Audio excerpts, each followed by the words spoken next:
காலையிலேயே பிரணவுக்கு பிடிச்ச மாதிரி லெக் பீஸ் எல்லாம் போட்டு சிக்கன் தான் வாங்கிட்டு வந்திருந்தாங்க. மார்னிங் பிரேக்ஃபாஸ்ட்டுக்கு பூரியும் சிக்கன்ல வந்து செமி கிரேவி மாதிரி ரெடி பண்ணியிருந்தேன். பூரிக்கு மாவெல்லாம் பிசையும் போது சப்பாத்திக்கு பிசைற மாதிரி நல்லா இலகுவா பிசையாம கொஞ்சம் கெட்டியா பிசைச்சோம் அப்படின்னா பூரி நல்லா உப்பி வரும்.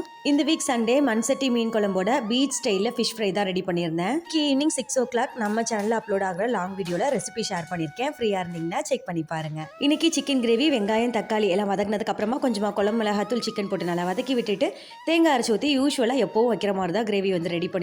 நம்மெல்லாம் ஸ்கூல் படிக்கும் போதெல்லாம் இந்த ப்ராஜெக்ட் ஆக்டிவிட்டீஸ்லாம் ரொம்ப கம்மி தான். எனக்கெல்லாம் எப்போவாவது ஒரு தடவை இந்த சார்ட்டில் ஏதாவது ஒரு டிராயிங் பண்ணி கலர் பண்ணிட்டு போன ஞாபகம் தான் இருக்குது. ஆனால் இப்போ டெய்லி ஏதாவது ஒரு ஆக்டிவிட்டீஸ் ஏதாவது ஒரு ப்ராஜெக்ட் கொடுத்துட்றாங்க. நேற்று ஈவினிங் போல் நானுமே கொஞ்சம் மறந்துட்டேன். காலையில் எந்திரிச்சோடனே கண்டிப்பாக செஞ்சு கொடுத்தே ஆகணும்னு சொல்லிட்டான். பல்சஸ் எல்லாம் பேக் பண்ணி பின் பண்ணுறதுக்கே காலையில் கொஞ்சம் டைம் ஆயிடுச்சு. அதனால பூரியே மதியம் லஞ்சுக்குமே கொடுத்து விட்டுட்டேன்.